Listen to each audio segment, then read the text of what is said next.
back to the Blessed Bonds podcast. Today I have Zeke Morris on. Can you just tell us a little bit about you? I'm Zeke Morris, Yes. and I have 5 siblings. I got amazing parents, and I'm a Christian. He's a Jesus person. Yes. Okay, so we're going to talk about like a bunch of different things today. But our first question is, can you share your testimony? All right. So I grew up in a very Christian household from day one. Can't remember a time where my parents weren't like talking about God.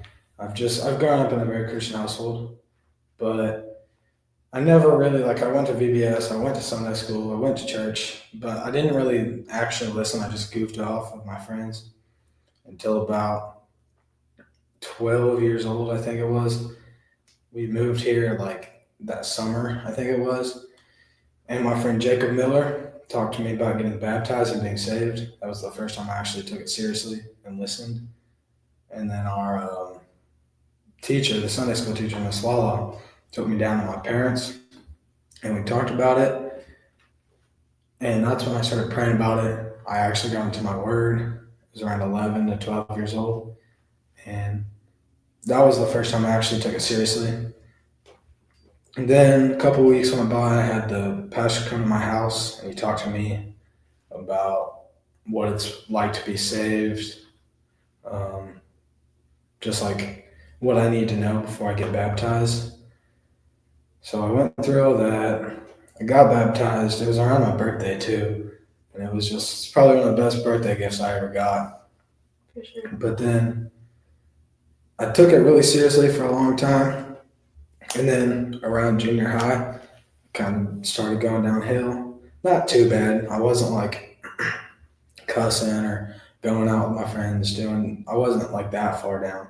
But I wasn't in my word as much or praying as much. And that's when it's easiest for the devil to come into your life when you're not in the word or praying. So I started hanging around the wrong people. I didn't do anything bad personally, but I know it's not something that God would have wanted me to be around. So then I started praying about it, and he had another great friend group that I am in now, and they're an amazing group. We play sports together. Half of them all do all the same sports I do. They're just a really great group.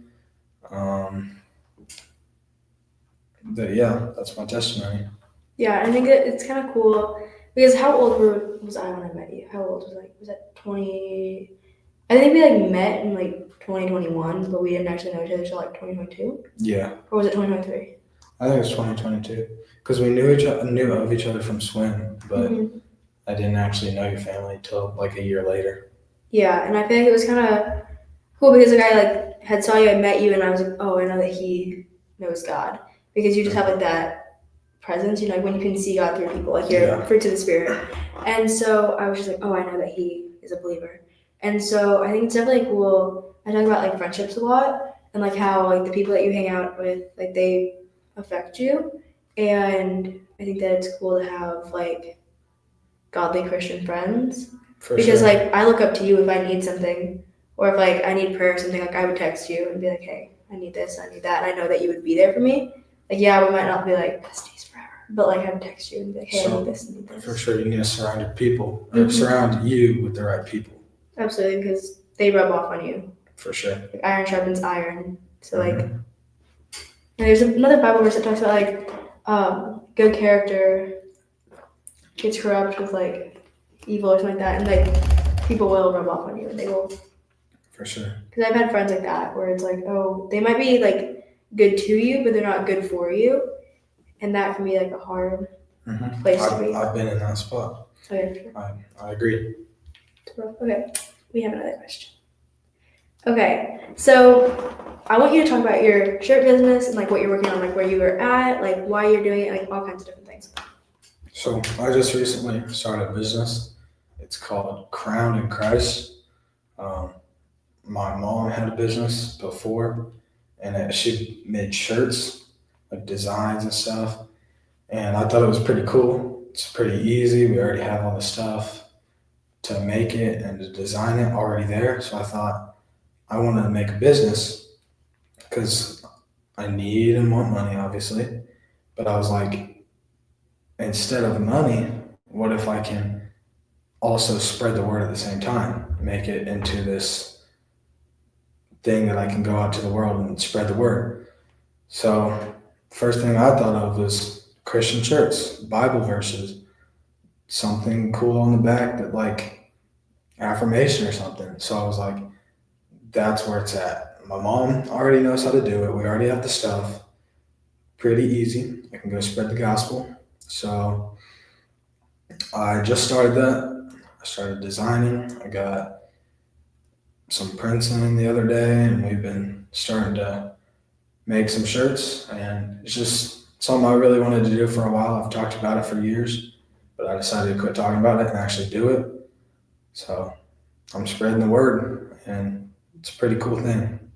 Yeah, it is. I have like a few things to go with that. So I remember you were talking about like affirmations and stuff like on the shirts. And when we were in Chicago, I don't know if you remember this, but there was like a little shop, and like, we went to that like big building to watch like that flyover thing. Yeah. And there was like little shops, and there was one that was like Bible verses on the shirts. But this was like November, and I was like, oh my gosh, I want to do that. And I was like, I don't know if you had talked about it with me, but we were like, that was really cool. Like those shirts. Do you remember what I'm talking about? Yeah, I remember. Yeah, and they were like, oh, those are really cool. And so at that point, I was like, that'd be a cool business. And I think it's really cool that you're doing that because, like, they're talking about today in church how like different teams they wear like shirts to like represent like what team they're on or what team they like go like what do you call it, like root for, like cheer for. Yeah, cheer for. And so I was like, when you wear your Christian clothing in your Christian church, you're like showing people. Yeah. What team you're on. Showing people for sure. It's another thing I thought of was it's also something I can spread to my high school, to my school. Mm-hmm. I mean, I've already had people that see me wearing and they ask, what's that for? Where'd you get that? And it's just like, you just smile and you say, let's go. You get to spread the word, explain it a little, you know? For sure. Like there's that thing, it's like G and then greater than sign and like the up and the down. And I've seen that and I have like some people that would be like, what is that? And it's like, oh, God is greater than the highs and lows. And then you can talk to them about like the situations that God has been greater than the highs and lows in your life. So you can like take this shirt and show them. Or if they're like, oh, what does that mean? Then you can like give them, talk to them about God. That's why WWE or WWJD bracelets, shirts, Bible verses on them, maybe affirmation. I like wearing all that because it'll bring people to you and it's a conversation starter. Asking, you can tell, like, hey, what's this mean? Why do you wear that? Why do you believe that? And it's a great conversation starter. For sure. I have like, I have this bracelet that says, it's HWLF, he would love first, because the clothing company I work with, and it's just like he would love first, and they're like, oh, what does that mean? And it's just explaining that like God would love instead of judge, God would like love instead of hate, and like that kind of stuff. And so yeah, it's definitely gets conversation going and like all that. So I have a question for you. What is like your goal? Like where do you want your shirt business? Where do you see it in like 10 years? Or do you want me to slow it down? What do you see it in a year? We'll give you like a year. In a year. I'll do a year and then I'll do 10 years as well. In a year, I just want to be able to, at least for these first couple of months, I want to be able to go out and sell to my school and my friends, because not only is that getting sales in, but that's bringing my closest people that I'm around every day to Christ. So in the next year, I'd say at least my whole town know about it and see it. And then in the next 10 years, I want it to be big enough where it's like a full-on business. Like I can have a shop. Like you go downtown and you see a shirt store, I want it to be me. Mm-hmm. Like I got my store, I got the windows in them, you see the shirts, you see affirmations, you see Bible verses, and it's just all ran for Christ. That's what I see. For sure, that'd be really cool. I think it's gonna be fun, like, because our families are really close, so I'll get to like see you grow in that Yeah. stuff and all that. And like that's just. And then that same way with your guys' family, the businesses you guys have. I think that'll be pretty cool. Right, and especially because my friend and I are starting like a girls' clothing brand with like Bible verses and stuff. Yeah. And so then I'm sure we'll collab and like work on that together. But I do more guy style, you do more girl, and then we can like collab and do all types. Just really cool. Get everybody to Christ, no matter who it is. For sure. Okay, and then I have like so many questions I want to ask you. Gotta keep it on like the same like path. Okay, so that's kind of like off topic. I want to kind of talk about. So my book arrived at your house. This is like I didn't tell you these questions before, so I'm just gonna like this is just conversation at this point. But so my book arrived at your house. What is your honest thought about me writing a book? Like, what was your thought when you heard that I wrote a book? I thought it was really cool because I know Carson's already made one, and I know I heard you were making one when we were driving. Where was that to? Chicago? Yeah, yeah, because you read some of it. Yeah, and you were making the very first like rough drafts, whatever you call it, and I was reading them. I thought it was pretty cool because that's a good way to get started, a good way to get big, and it's also like it's just really cool because if it really does get big, it's gonna be able to. It's a book about spreading the gospel. It's just I think it's really cool. I like it. Do you think it'll? So in Vegas is when I'm like releasing it, and so I kind of want to talk about Vegas too. And so what do you think that'll be like? Like I have no idea. I'm kind of scared to like release a book like while I'm in Vegas and like at the conference. And like, what are your thoughts on that? Like, what do you think it'll be like? Do you think it'll be kind of cool or do you think it'll be scary? Like, if you I think it'll be a mix of both. I mean, it'll definitely be scary because just a little in the back of your mind, like it's never happened. It's the first time. You don't know what's going to happen. But I think it's going to be really cool. I mean, surround yourself with the right people. We're going to be in Vegas with all these cool people. Yeah. I think it'll be pretty cool to see what happens with it. I think it'd be cool because like you're getting to spread God's word, and I think that's always a little scary. Like, yeah, it'll always be scary, but in the end, when you have God inside of you, with you, around you, it's not going to be scary for too long, and it's going to grow and grow, and it's going to become something wonderful. Yeah. Okay, so I have some questions for you about like Vegas. Like, are you excited for that? Like, what are you most excited for over there? We're going for a business conference. We're not going to Vegas. I'm nervous because I've never been to Vegas. Yeah. But I'm really excited because, first of all, it's like this big business thing. Like, I'm just really excited. I think it's going to be really cool. See some of the people that I've watched and heard about. Now I'm actually getting to meet them. These very upper, high-classmen, really cool people. I'm nervous, but I'm excited. It's getting to spread the word to them. It's just a mix of emotions. Yeah, I think that when you do things for God, He puts you in different situations. So like I never would have done like the podcast with Russell if I hadn't like put myself out there and like God's like, okay, you're doing this. I'm gonna like move you forward and like.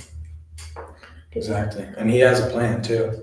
We might not want to. We might get scared. There might be a big thing stopping us, but in the end, He's gonna put you where He wants you. So when He sees that you're doing well, He's gonna want you to move forward, and that's where it gets scary. That's where you don't know what's gonna happen, but in the end, it's gonna be really cool to see where it ends up, and it's all for His glory and His plan. Right. I think when you do it for God's glory, like don't do it for yourself. If it's not what we're here for. Exactly. Here to worship God and do things for Him. I think the enemy, when you're like sharing God's word and a lot of that, the enemy tries really hard to like push back, like don't do that, like, hold you back. I saw this thing last night. There was this guy. He was a Christian, but for years he kind of let go of that. He was drinking. He had multiple girlfriends, doing all this stuff, and he said that he kind of reined himself back in. And then he said that he woke up out of this dream one night, and there was a demon in his room. And he said, while he was away, kind of straying away from God, doing all this, nothing was happening. But when he started getting closer, getting in the Word, praying again, closer to God, the devil, just like that, wants to get him back. The devil is not going to come after you if you're right where you want it. But you're following God when there's demons and there's devils trying to get in your way because they're going to try to bring you back. So right, they're like, oh, they're working, they're doing something for God. Because if you're not doing anything for God, that's when you're going to have the easiest time of your life. You're like, exactly. everything's easy, everything's nice because the enemy's not afraid of you. Yeah. When you're for God, that's when when it's hard to get away from the devil. He's always trying to get you back. That's when you know you're in the right spot. That's when you know you're for God, because he's going to try and bring you back, but you're going to be for Jesus. And so it might be harder in that little scheme of things, but in the big scheme of things, it's going to be way bigger and way easier. Mm-hmm. Like, it's a hard life right now. Because I feel like there's definitely times when I start like sharing the Word and like getting really into the Word and like telling people about God, and that's just when like everything feels like it's falling apart and everything's like being like, what is happening in my life? And I feel like that's when you sit down and you're like, okay, God, we're actually working, we're doing something, because everything feels like it's falling apart. I saw something the other day and it said, yeah, your life feels like it's falling apart. You have to lose your old life to have your new life. What is it, like, die to your old self? Yeah, you got to die to your old self and be born again, for sure. Right, so it's like obviously your life's going to feel like it's falling apart because your old life is falling apart and you're falling into a new life. Exactly. And that like brought a lot of things to like attention, because I was like, I've definitely felt like everything's falling apart at certain times, and I'm like, why is this all not making sense? And it's like, well, because God's taking me somewhere else. Yeah, for sure. If one part of your life is falling apart, there's another part of your life that is just being built up, and it's probably God's plan, especially if you're walking with Him. Absolutely. Have you had times that you felt like the enemy was just like attacking you and you just like couldn't fix it, and like it was just like, oh my gosh, it's just like all falling apart? Like, have you felt that? Yes. When I said like around 7th grade, I think it was, when I said I was not around the right people and I was just kind of falling back a little bit. It's crazy how I never was like the cussing, crazy, going off, doing things, but the temptations were there, the temptation to cuss, the temptation to be lustful, especially, and just all these things that are natural, but aren't right when you're with God. It's definitely a bigger temptation when you're slowly creeping down, you're not in your Word, you're not in prayer. So to build yourself back up, you got to be in the Word, you got to be in prayer, you got to, not only that, because that's super cliche, everybody's saying, I need to get back in the Word, I need to start praying. You need to just put all your trust in Him. If you trust Him and you believe, He's going to do it. He's going to make you want to start reading your Bible. He's going to make you want to pray. It's not going to be I have to do this. So I've definitely felt those times of you're starting to go away, and then you just got to give all your trust and all your life to Him. For sure. And I think lately, so how I talk to God is like, I don't have like perfect little prayers that is like I don't stay focused the whole time, like have like perfect, like all the words go together kind of prayers. Like, I have the most random prayers when I'm like talking to God. Like, I talk to Him like He's like my best friend, because He is. And like, I'm like, oh my gosh, so this happened today in my life, and like this happened and this happened. And like, it's so cool that He listens, even though He's like literally seen it all happen. And I'm like, true friend right there, is He'll like listen to everything you have to say, and it's like, okay, this was like what went wrong like today, and I felt like it was bad. He like, it's just cool to know that someone listens to you, like no matter what. And it's super special, like when people are like, well, I don't know God, and we just talk to Him. Like, it doesn't have to be perfect. It's not going to be. There's been nights where I pray until I fall asleep. And I'm just, you don't got to go and say this perfect prayer, fancy words, big, all this. It's just talk to Him like He's your friend, because He should be and He really is. And just just trust, just believe. You don't have to use all these fancy words and pray how everybody else does. Like, just talk to him. Just pray like you really trust in him. Pray like he's really right there, because he is. Just have faith. Yeah, I think a lot of people, well, because like in the Bible it talks about how Jesus would go and like be alone. He would just talk to God like all night. He'd stay up all night and just pray to God. I think that's kind of what we have, like that same relationship where we can just talk to God like all the time. It says in the Bible, don't go on the streets and say all these fancy words and pray out loud. Go to your room or the bathroom, wherever you go, lock the door, just have your private time and just talk with him like he's a true best friend, like you love him, like you trust him. Just have that beautiful relationship where you can just talk to him whenever you need and want. Yeah, because relationships take two people. You have to like exactly have a conversation, because if you were dating someone and you never talk to them, it's not a good relationship. Yeah. And if you like talk to them and you're like telling them like what's going on, telling them how they're feeling, like that's a strong relationship. And so you can't expect to have a strong relationship with God if you aren't talking to him. Mm-hmm. He's always going to try and talk to you, and he's always going to try and be your life.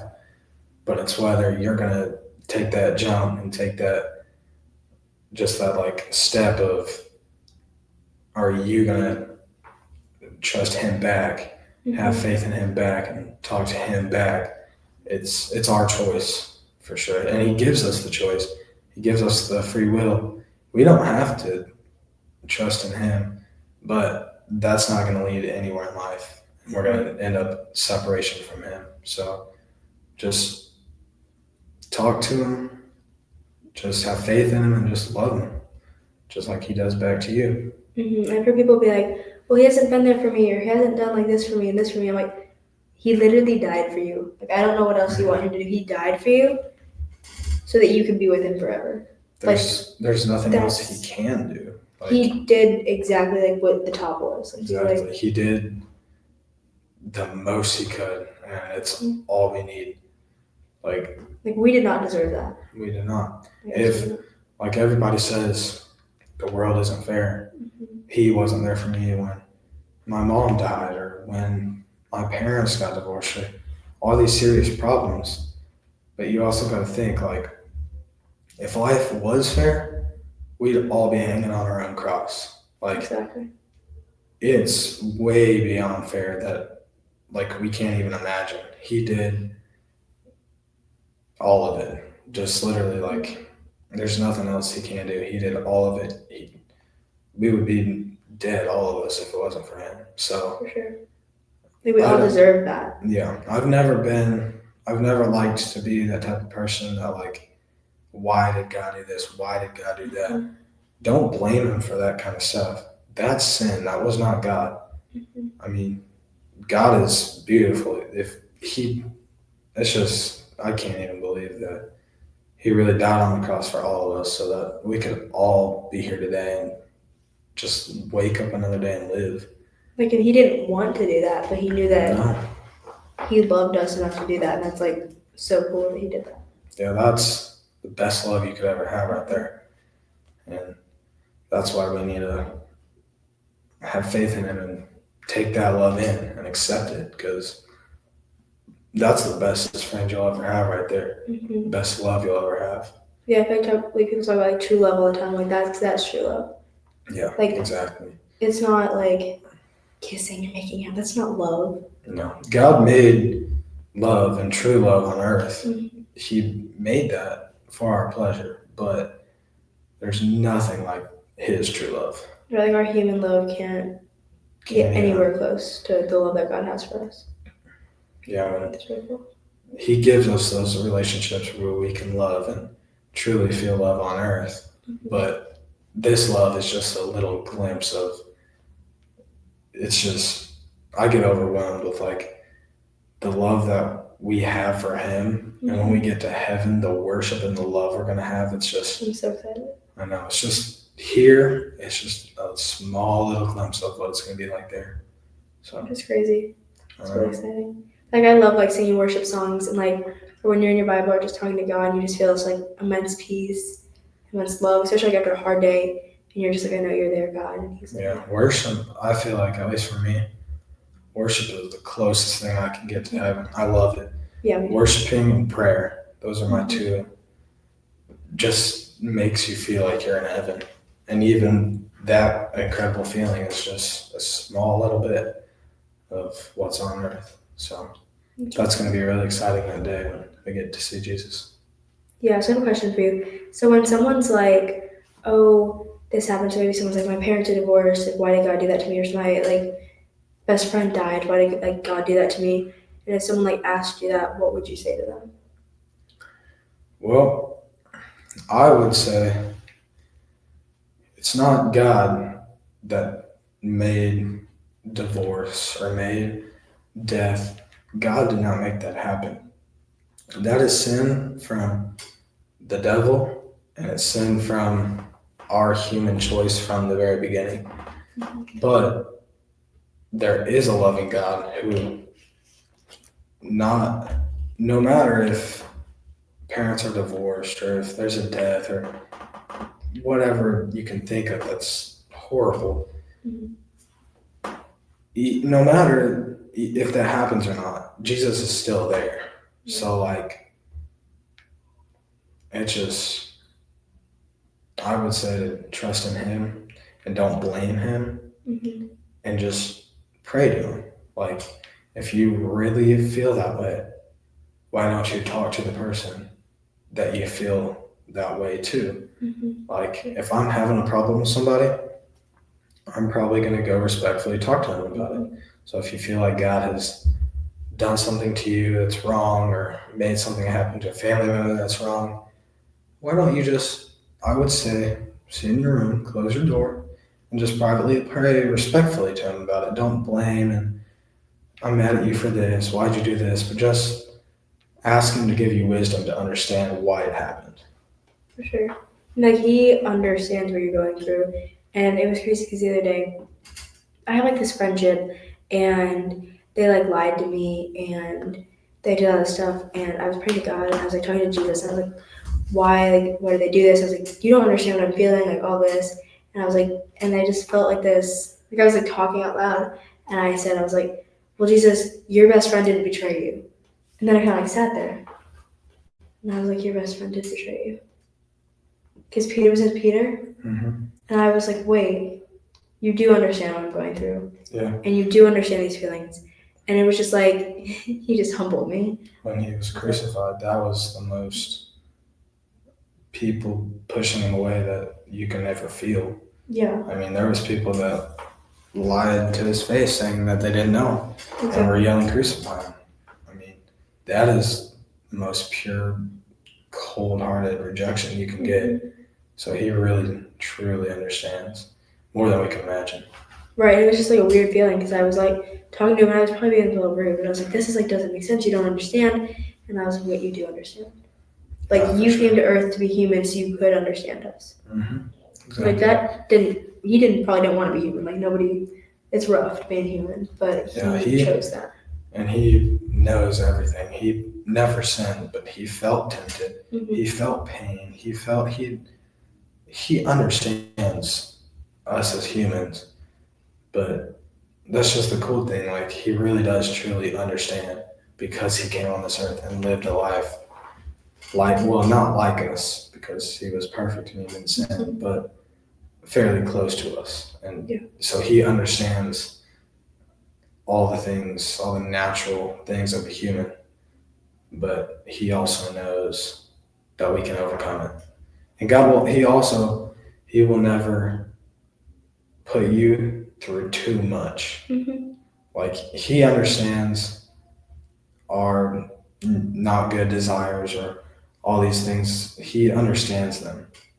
And so he's going to test us and he's going to want us to be loyal, but he's not going to test too far. Mm-hmm. He knows our limits and he's not going to go past them because at the end of the day, he really still is a loving God. He won't give you more than you can handle. Yeah, that's what I was trying to say. Yeah. So I do have a question that's kind of like interesting, but when you're like tempted to like for like lust or to steal or to lie or to like cuss or any of those things, how do you turn away from those temptations? Because I know a lot of people struggle with that, and it's like Well, one that used to be a problem for me was looking at people, whether it be lustfully or judging. Like, I just felt like I kind of looked at people in wrong ways because, I mean, everybody's done it before. But if I saw somebody and I looked at them lustfully, or I looked at them and thought something rude in my head, right in that moment, I would say, hold up, Jesus wouldn't do that. And I went straight to prayer. No matter, I could be walking in the Walmart and see somebody and be like, ooh, I don't like them for whatever reason. And I would stop right there and I would just take a 10. Like, why do I feel this way? I know that's from sin. That's not a perfect thing that you have brought into this world. Right. So why did that happen? And please help me to not do that in the future. So I take it straight to God and I pray. Right, because He knows every thought that you have and everything like that. There's no reason like hiding it from Him, and just like being straightforward with Him. Like, okay, what is the problem here? How do I fix this? Because we don't want those things, and those are not. And I heard something the other day, and it was like your flesh isn't afraid of these worldly desires. Like your flesh isn't afraid of like hell because your flesh isn't going with you to heaven. And it was like, so yeah, you want to do these worldly things and these worldly desires because your flesh isn't afraid of going to hell because it's not going anywhere. Yeah, it's our soul. And so you have to like really. I remember like when we were kids and they would like, I don't know if your parents like told you this or like the songs, and it was like little kids like watch what you see, watch what you hear, watch what you think, like all those different things, because those really affect you. And like what you look at, it affects you. What like the music you listen to, that can really affect you, and like those different types of things can definitely change. Yeah. Well, music is a big one for me. I mean, yeah, me too. It's crazy how many times I find myself wrapped up in, like, I do a lot of sports, and I mean, listening to some like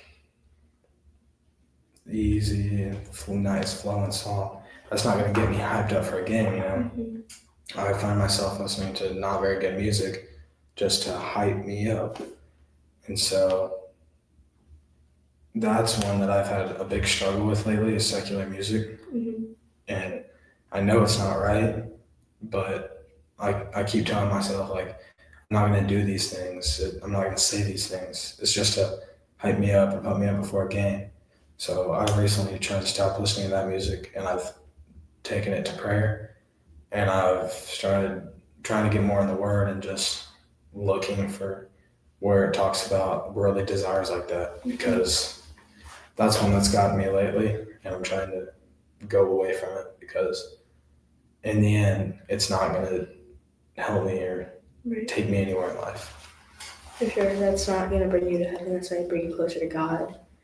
And like I think about things like before I do them, I'm like, okay, is this bringing me closer to God or farther away from God? And that like really makes your decision of like before you speak to someone. So I used to like write the 9 fruits of the Spirit on my like arm, and I would like look at it before I did something, and like, okay, if I talk to this person, is that using one of the like fruits of the Spirit? Is that kind, or is this joyful? And that really changed like my perspective, because I don't want to. Because people know you by your fruits, and so if you're gonna be like treating people like crap and like doing all these things and saying these things, they're not gonna. People are gonna remember that. Yeah, like I heard someone tell me one time, they're like, you don't choose what you get famous for. It was like, so be careful what you do, because you don't get to choose that. Someone else is gonna be like, well, she said this one time. So maybe you talk about God all the time, and then you say something wrong this one time. They're gonna remember the one clip wrong. It. They're gonna show everybody. It's gonna be. Are you either going to be overwhelmingly on God's side to where it's glowing off of you, and that's what you're known for? Everybody's, oh, he's a nice person. She is super kind to everybody. He is just glowing with like God's Spirit, and he does things for people. Or are you going to be overwhelmingly on the other side? Like, he's rude, he's judgy to everybody, he says whatever is on his mind, he just cusses out people, he's rude. So you got to choose every day. It's a choice when you wake up. Are you going to live for Jesus, or are you going to live for the world? Sure. And whatever you choose, that's what you're going to be known for and seen for. Mm-hmm. So you cannot choose in the middle. Like, I'll be kind of Jesus, you kind of not. Yeah. You have to choose one, because if you're choosing not to be fully committed to God, then you're like choosing to not be committed at all. You got to be all the way or none of the way. Yeah, there's no in between. Nope. Sure. Okay, so I do have like a weird question. This is kind of like, I'm throwing in random questions because that's fine. It's fine. That's fine.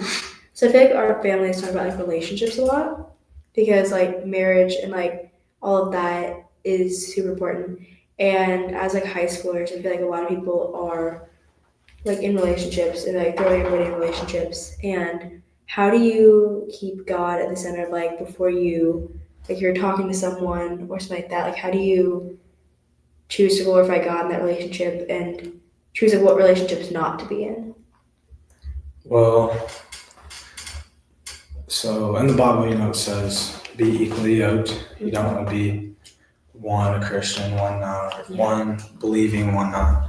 So I like to, when I look for a girl personally, I want to see somebody and know somebody that, like what I talked about earlier, it's just glowing out of them. You see God's Spirit. If they're gossipy or they're judging or they're rude, like, you can't be a Christian and fulfill with God's joy and do that at the same time. Absolutely. So I look for the people that have God's Spirit and it's clearly just flowing out of them. Mm-hmm. And I like to talk to them. I like to talk to them respectfully. We're in high school. It doesn't need to be this lovey-dovey kind of relationship. It needs to be for God to see who you want to marry in your future. Absolutely. It's not for pleasure right now.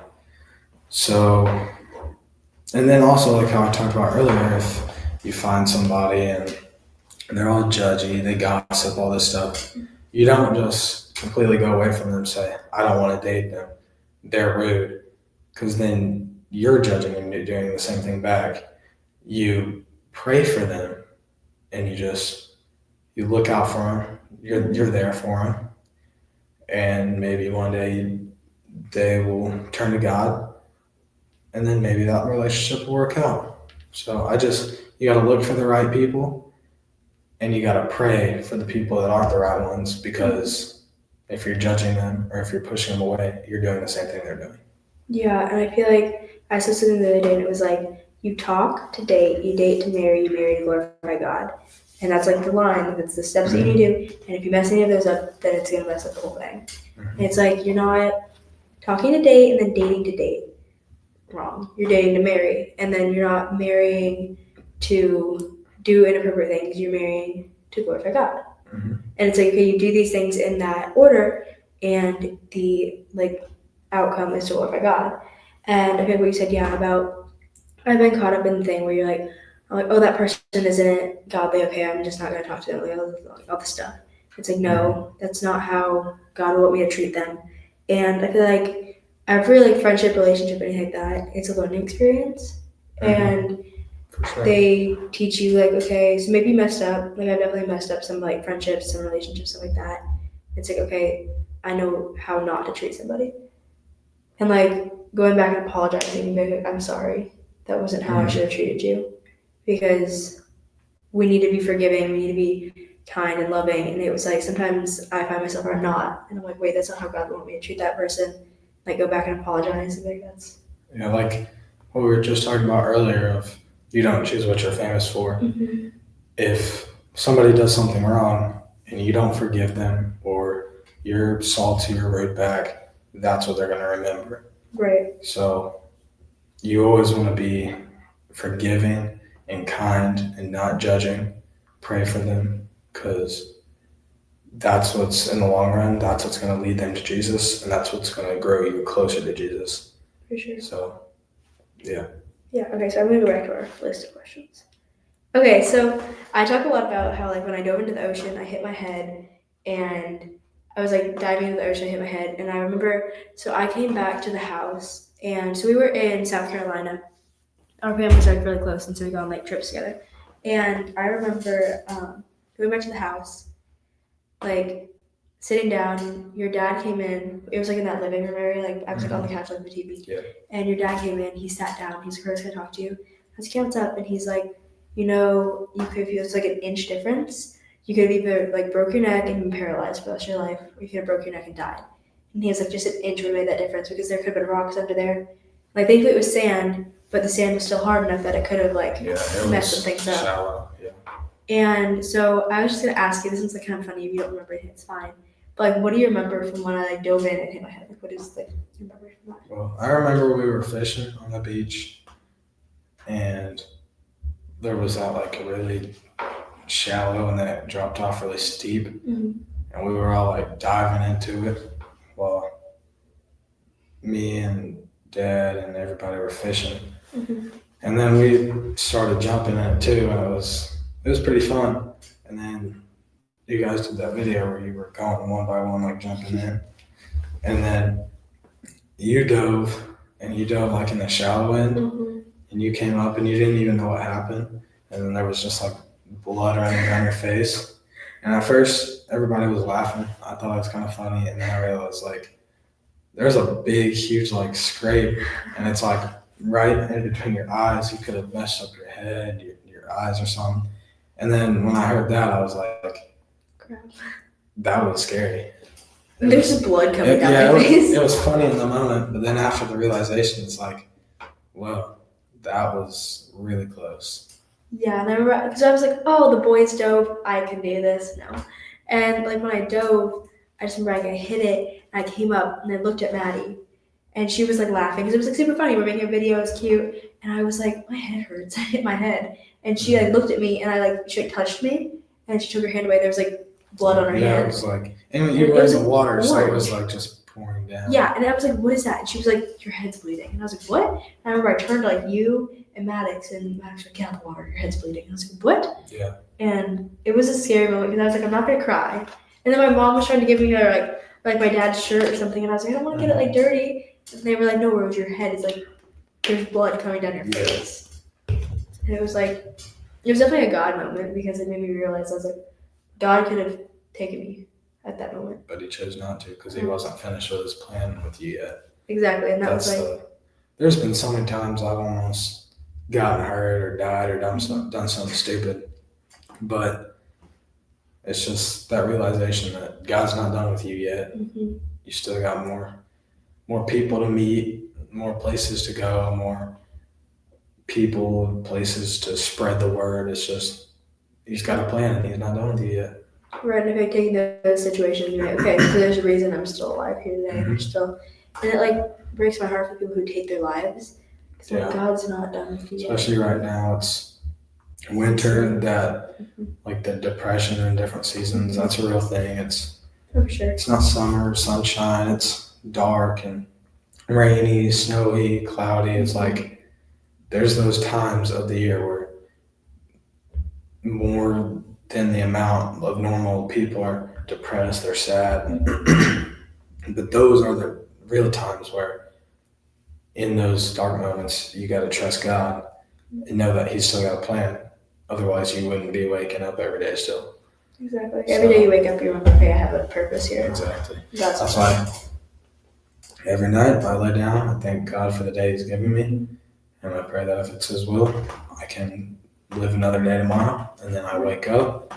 And every day I wake up, I thank him in the morning for the day he's given me. That means he's not done with you yet, and he's got bigger plans. Right, like I know, like, okay, I'm going to heaven.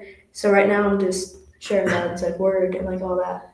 Yeah. And so it's like, I mean, we should know that you don't need to like that. It says there's going to be people that have cussed, that have drank, that have done not good things. Just like all these sinners are going to be in heaven, because at the end of the day, it's not what you do, what you didn't do, all that. That's not what gets you in heaven. It's strictly if you believe and have faith. So you just got to believe that God is real. He's working through our lives, and we're going to go to heaven. So right now, while we wait, yeah, repentance for sure. But while we wait on earth, it's just a time where we can go spread the word and glorify Him. Because we already know where we're going to go. We're going to know. We're going to get to see Jesus. So it's just, what are we going to do in the moment that really counts? Are we going to go spread the word? Are we going to fall away from God and then maybe not get to go to heaven? It's just, you got to have faith and you got to go spread the word. Yeah, and I feel like it's kind of hard some days to wake up and you're like, oh, I have to like do all these things and like, God, like this is gonna be really hard. And it's like, yeah, but I remember I was little and I was writing, and I used to like make up these little songs. I don't know if you did that as a kid, or if your sisters did probably. Like I would like sing little songs I wrote, and one of them was like something about how I was talking to God and I was like, it's really hard right now, like this is all hard. And He was like, oh, did you think like dying on a cross was easy? And it like brought me like, oh. Oh, yeah, that's... And I was like literally 8, and I was looking back at like my like 8-year-old little journal, and I was like, oh, she was smart. And like, oh, Jesus was like definitely like still working with me at that time. But it was like, it wasn't easy to die on a cross, so this isn't easy. It wasn't easy. His whole life. No, not at all. Being made fun of, being mocked, him trying to preach that he's God, and people making fun of him, calling him not Jesus, not God, you're not real. He was always made fun of, always pushed away. Yeah. I bet it was real hard, but sure. In the end, he knew God and he had faith, and that's what got him through life. That's what we're called to do too. Exactly. Okay, I have one more question for you, and that's, how do you tell others about God without being embarrassed? Because you talk a lot about God to other people, and I can see that. I mean, for me, it's not very hard because I'm just very, what's the one? Is it introvert or extrovert? Extrovert. Is that where you're not? But you're like, introverts where you're like yourself, and like by yourself, and extroverts like where you're like. Yeah, so I'm very extroverted then, where like, I'm not afraid to talk to people. I go out and I don't really get embarrassed. I can go have fun with people, not get scared, but I know, so for me it's pretty easy, but I know for others, because I have friends that are the exact opposite, and I know for others it can be really hard.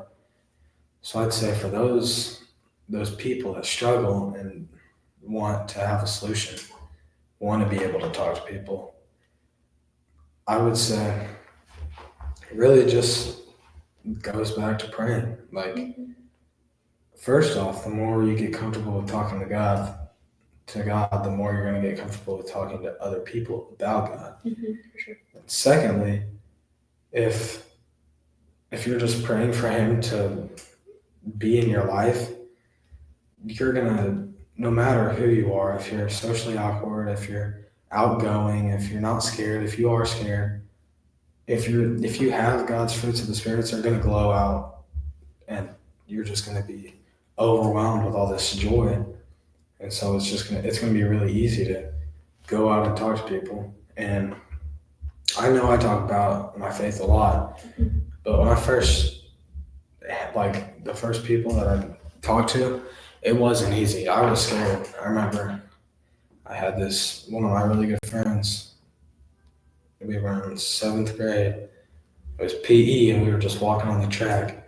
He threw the most difficult, every question that a non-believer would ask just to try and get you to fumble and like, oh yeah, God's not real. He asked me every single question. And I said, well, I want you to pray on that. I'm going to explain what I can, but I don't know all of it.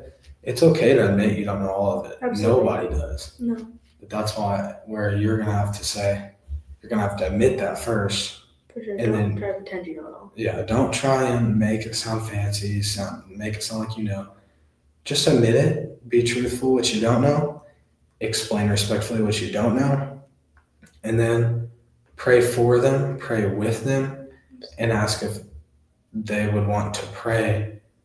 Like, get them to start praying about it, because if they start praying, they're going to figure out the answers that they might not know. Maybe they will. There's some things that we just will never know until we get to heaven. But I'd say have faith, trust, and just know that it's all for God in the end. So it can be embarrassing or scary, but in the end, you're doing the right thing, and it's for God. So don't be scared. There's Bible verses in Hebrews, and it talks about like it might be First John, and it's like the world will hate you. Like, don't be surprised if the world hates you, and like the world's gonna hate you because you're not part of the world. Like, if you were from the world, then the world wouldn't hate you, but you're from God, so the world hates you, but God loves you.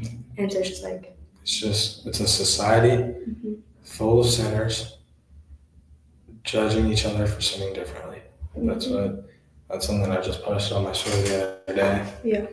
That Madison pointed out. I mean, if you're living for the world, it's just a bunch of people judging people, doing all this stuff.